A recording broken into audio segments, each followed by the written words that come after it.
Good morning, I'm Kenneth Moton. And I'm Adrienne Bankert. Here are the top 5 things you need to know this Tuesday. Number 1, a major development in the impeachment battle. The Justice Department is vowing to appeal after a judge ordered former White House counsel Don McGahn to testify before Congress in the impeachment probe. The judge rejected the argument of immunity claimed by the White House, saying presidents are not kings.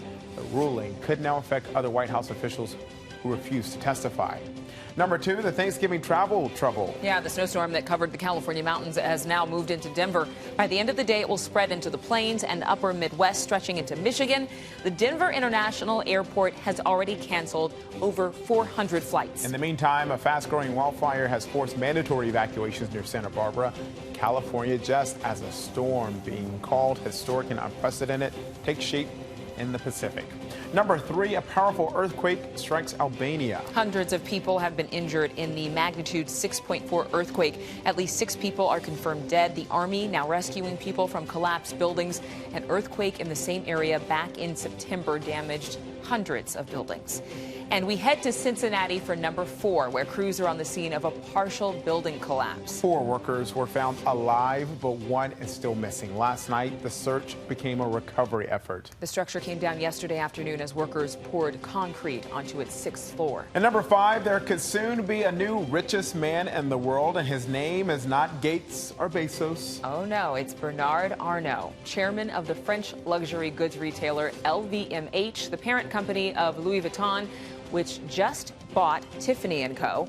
Now, after the deal, Forbes magazine says his net worth rose to $106 billion. That's just shy of Bill Gates and only $4 billion shy of Amazon's Jeff Bezos. That's a pretty penny. A nice list to be on. You can buy a lot of purses with that money, and shoes. Yes, you can. And a lot of other stuff.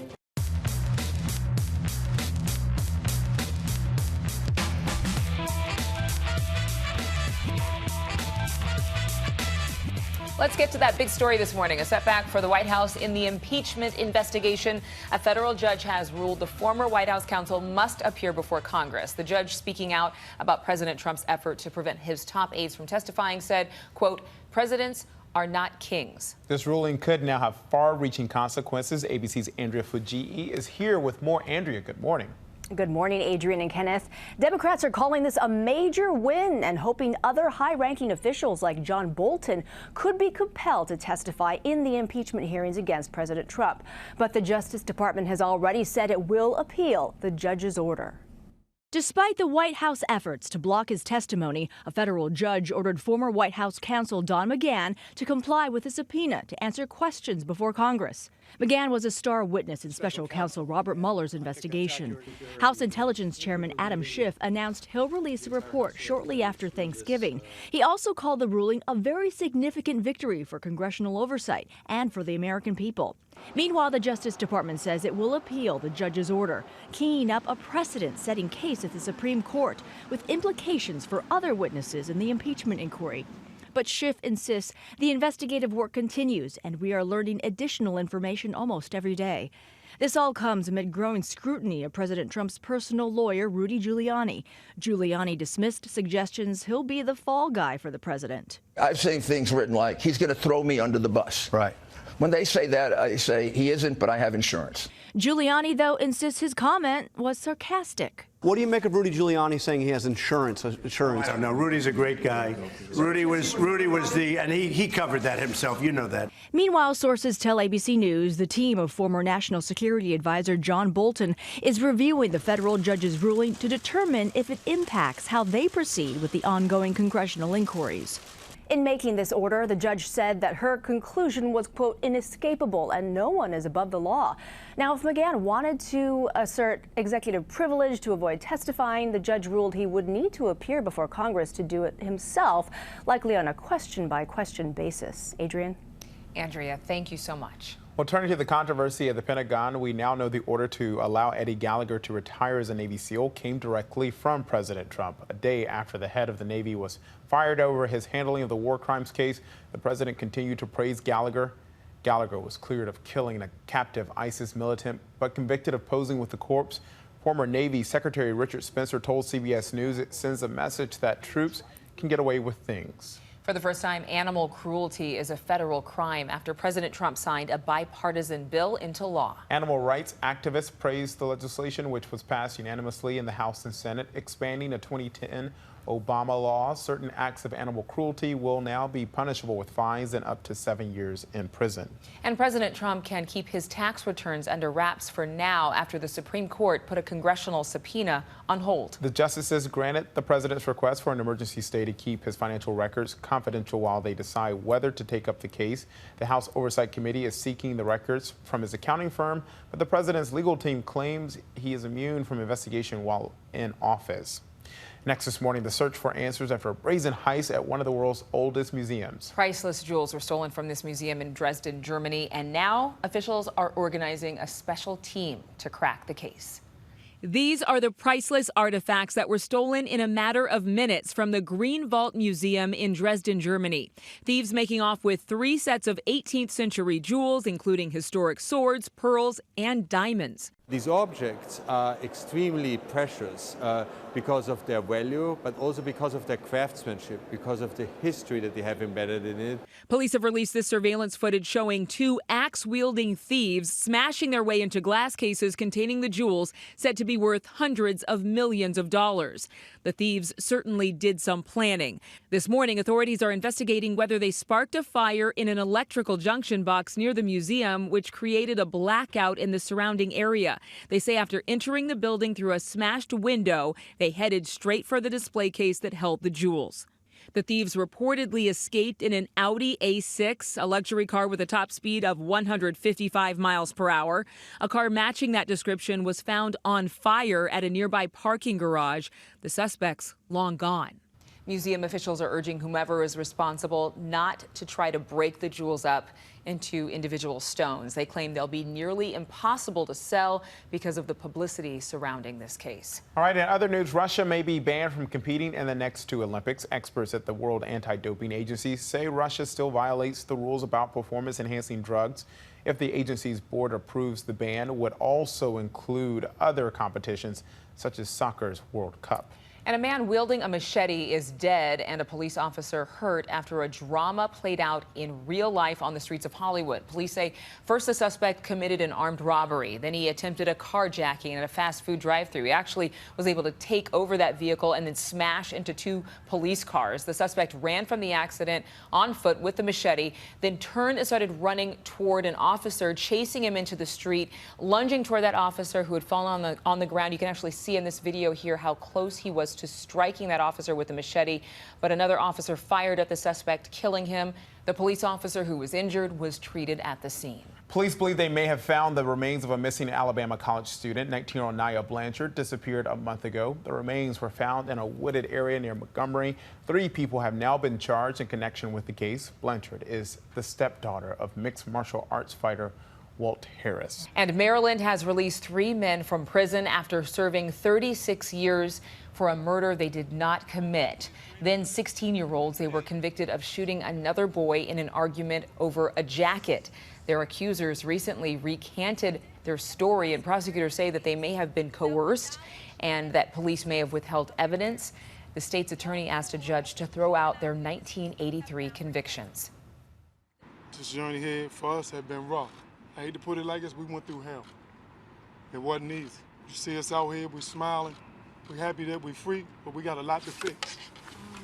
A lot to fix indeed. I'm pretty sure the community will rally around them and family as well. The judge offered an apology, but admitted it probably wouldn't mean much.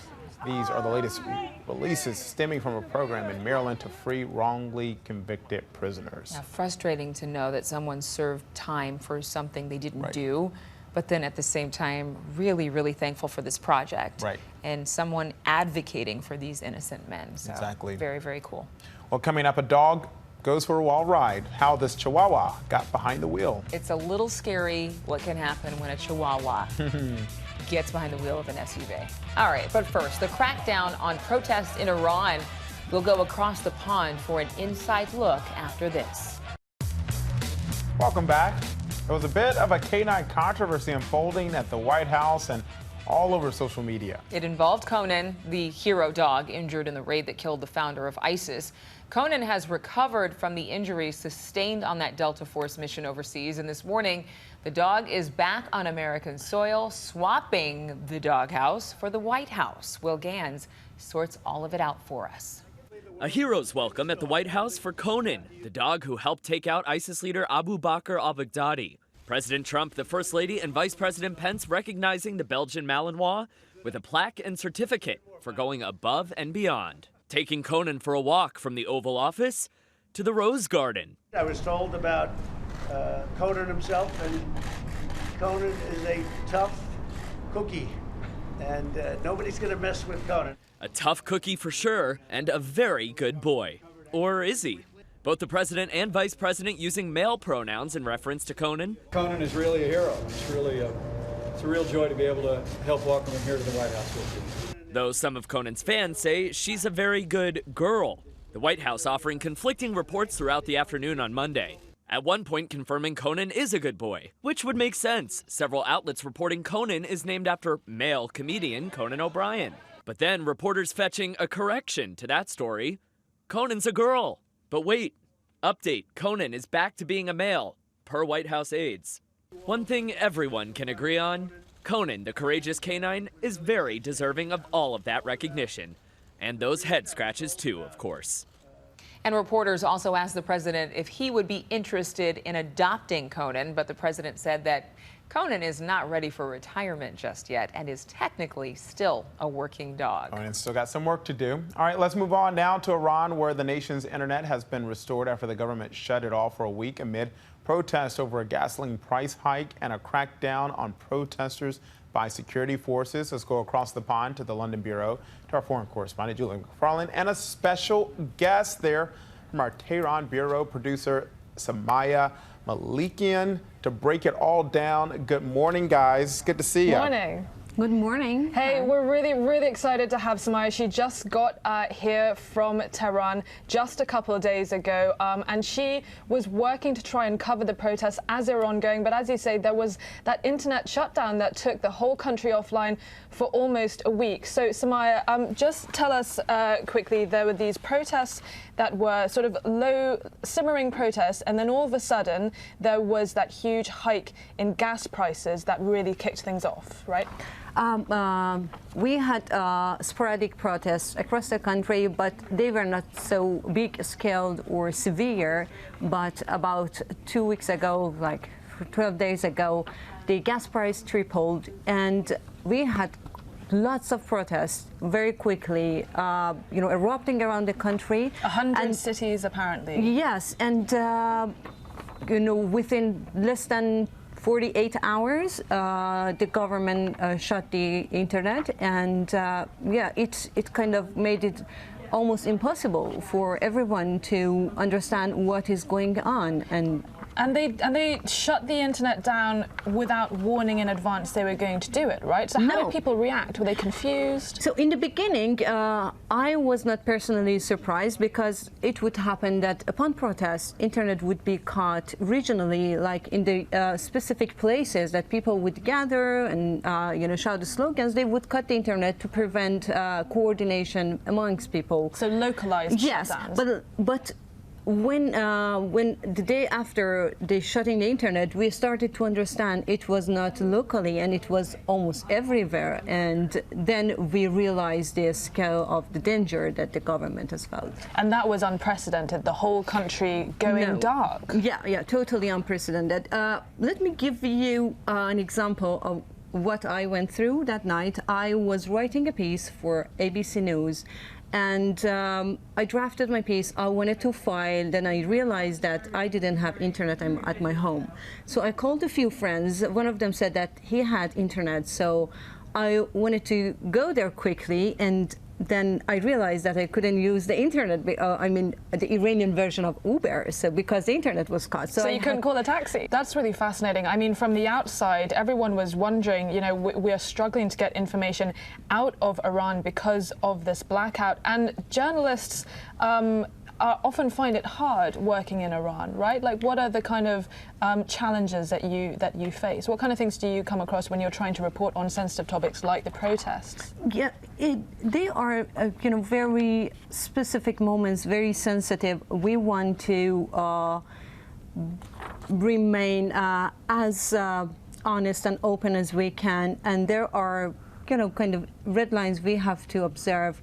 And I think it would be to the best of everyone if, as journalists, we could cross-reference the data that we receive. I get messages and claims from people that I cannot verify because I don't have the internet. And it would be to the best of everyone, really, that I could refer to authorities, to people, by the fastest way I could, to say, hey, this is rumor, this is not rumor, and that's a good point, happening. Because Amnesty International was trying to verify reports of how many people reportedly were killed in these protests. They had tried to work out what number, and they said that at least 106 people may have been killed, but they said the number was much higher, but it was hard for them to verify. One last thing I just wanted to ask, Iranians on the ground these protests were started because of this hike in gas prices, partly because of US sanctions, right? So do the everyday Iranian people, do they blame the Americans for the sanctions? Do they blame the government? Or is it a bit of both? And tell us also, the sanctions also affect you personally, right? Yes, they do. Let me start with the general feelings. And there are mixed feelings, but I would say that many are very upset and angry about the sanctions put by the U.S. on the country. Frustration and despair they are not overnight feelings. People have been through very tough times in the course of the past 10, 15 years because of the sanctions. And everyone tied their hopes on the Iran deal, the nuclear deal that was signed in 2015. And then President Trump pulled out of this deal and reimposed all of those sanctions. And my generation, people my age, my parents, and the generation after me, we are all kind of stuck. So when is our lives going to get better? And there's anger at the government for... Yes, and also there is anger on the government because of the mismanagement, because of the corruption. So people are kind of trapped between the mismanagement and corruption and sanctions. And it's really hard to find a way out of it because people do not normally want huge foreign intervention, and they don't know how they can keep on like civil disobedience or doing protests because their protests may not be faced in the best way possible. So that's just a little slice of life in Iran for you guys. Wow, but Samaya, so glad to have you here. Thanks for having me. You will be going back to Iran to continue reporting. Yes, thank you so much. Sure. Guys, just over to really you. pulling back the curtain there, Samaya, thank you for your incredible reporting. For us in this network, we really appreciate it. And Julia, thank you for really facilitating that. And that was just incredible there. And Samaya, nice to meet you as well. The first time to meet you too. It's Morning in America. That's the silver lining, is that she had to come back to London and we had to get a introduction to her and the hard work that she's been doing for ABC News and for all of us. Thank you, guys. So let's right now We're going to switch it all the way up because talking about obviously some tough and serious issues happening around there in Iran. To check in our notifications, starting with a dog out for a drive. This is a totally different story. Yeah, here. completely different. Yeah, a dog out for a drive.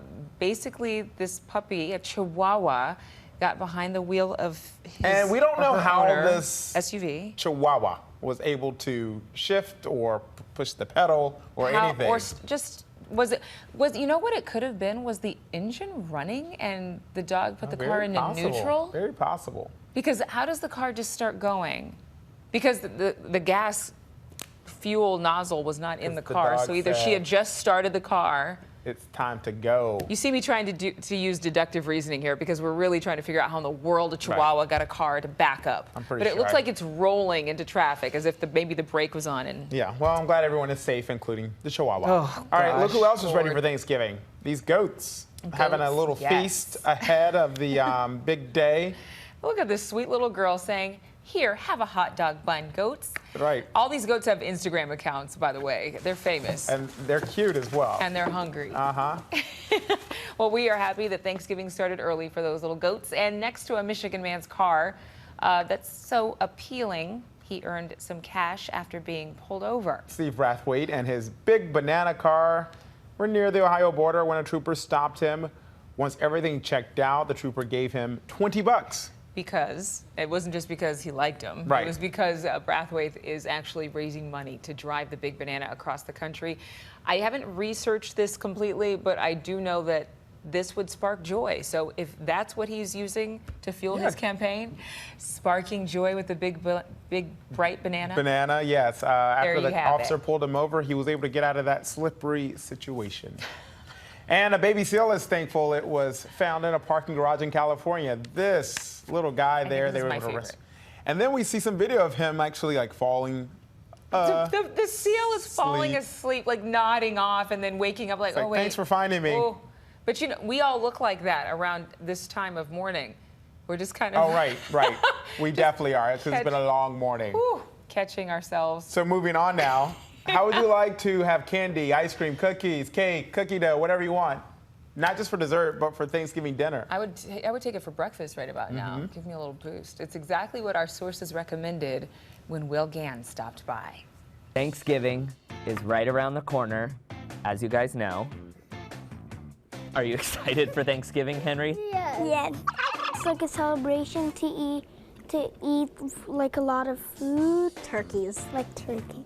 Yeah. Deanna, what does Thanksgiving mean to you? So like it's a time where you get to spend time with my family. Are you excited about that, or? I'm looking forward to Christmas more. Okay. Yeah.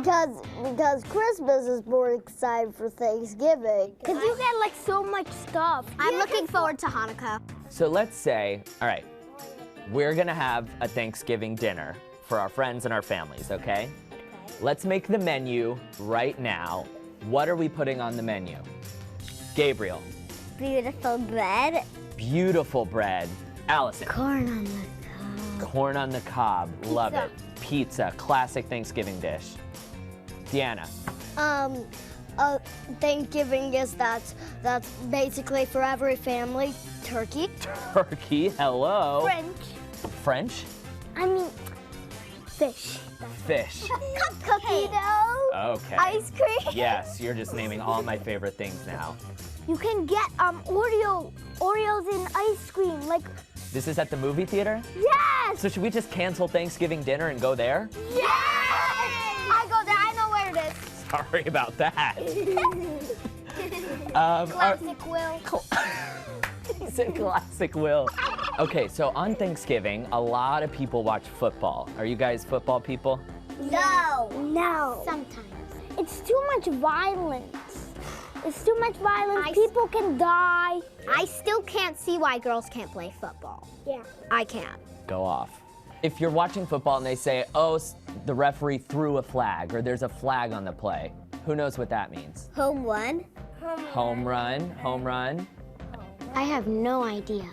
So Thanksgiving is a day about giving thanks. So let's go down the line and say what we're thankful for this year. I'm thankful for my family, of course. Okay, your family, of course. Because they take care of me and they give me food. Yeah. What are you thankful for, Ida? I am thankful for my parents more than anything. Love that. And my home. Maddie? My family. Family. Gabriel? My pet animals, my mommy, the gifts I get at Thanksgiving, and that's it. Big thanks to Will Gans there and Basis Independent Manhattan. They always come through for us. Well, those kids, man, they're not just smart, they're adorable. They gave up and funny. And they gave up recess to talk to Will. Did you hear the little one that said classic Will? Classic Will. We say that all the time around here. Your parents must use that terminology with you. All Classic right. kid. Well, coming up, we'll tell you what to watch out for on this Tuesday. Plus, Thanksgiving comes early on the L train in New York City. Stay with us for more grub. Yum. Here's what to watch out for today. Back-to-back storms will mean trouble for holiday travelers. They will hammer the western half of the country with heavy snow and high winds. A heavy snowstorm moves into Nebraska and Kansas.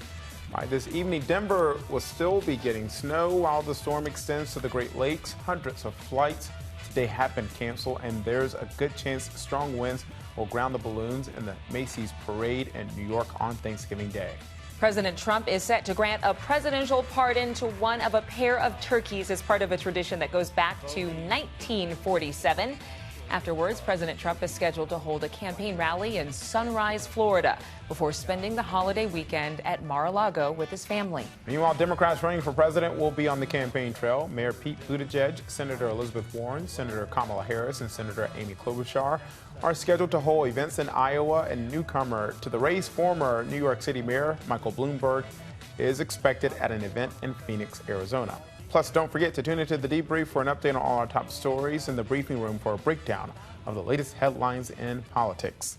And finally, from us on this Tuesday, to the New York City subway, riders getting an early Thanksgiving dinner. You know what? What better way to sit down and enjoy a holiday meal than on the subway? Everybody got a plate as they boarded one car of a train heading from Manhattan to Brooklyn over the weekend, treating these guests to turkey, cranberry sauce, mashed potatoes, cornbread, the whole works. So one person tweeted, and this one person may have been me, said the mac and cheese was correct and the company was classy. Yeah, Make sure the mac and cheese is correct, people. That is really the key to a great meal. It really is. If you mess up mac and cheese, it's like everything else can be fine.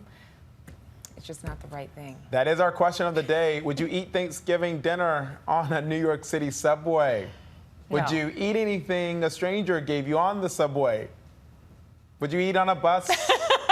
Would you eat on a boat? Are you trying to do like Sam I Am thing I right was now? I was heading Would you there. eat on a plane? Would you eat in the rain? There it is. She's good. Tell us in the comments section or tweet us at ABC News Live. We want to hear from you. I would probably just thank the chef and say, you know what you're doing is game-changing. Some of these folks need a little spontaneity in their life, a lifter of their head, some encouragement, hope in humanity, all of that. Thank you. And that fills my soul. Yes. But I will not be filling my soul with that. I will not be partaking of the plate. No. I mean, it's okay. It was so different good, strokes though. for It's so different good. folks. It just, I don't do a lot of things on the subway. One thing is that's true. Eat a meal. Or talk to people, or look at people. I look at people. In fact, it's funny when I do look at people and I introduce myself or strike up conversations, sometimes they look a little suspiciously at me. They're like, you're the person. They're like, what do you want? Oh, my Stop goodness. looking at your phone and have a conversation. I love that. I do love that. You know, it's being vigilant. Well, I've had a great time the past couple of mornings having a conversation with you. Oh, thank you. Thank you for being here for It's Morning America. We've had a good time with Adrian Bankert, everyone. This is fun. Yeah. Come back sometime soon. My second It's Morning America. America. There you go. And then in 2 more mornings, it will be Thanksgiving America. It will be. So make sure you're watching us when you're at home for Thanksgiving. Cooking. I mean, here on It's Morning some of America. us folks cook on Thanksgiving morning. Some of us sit around and Here's my wait. word of advice. Make sure the mac and cheese is right. That's right. That is it for Make us it correct. on this Tuesday. Thanks again to Adrian Bankert. I will see you tomorrow. Yes, he's going to see you. Bye.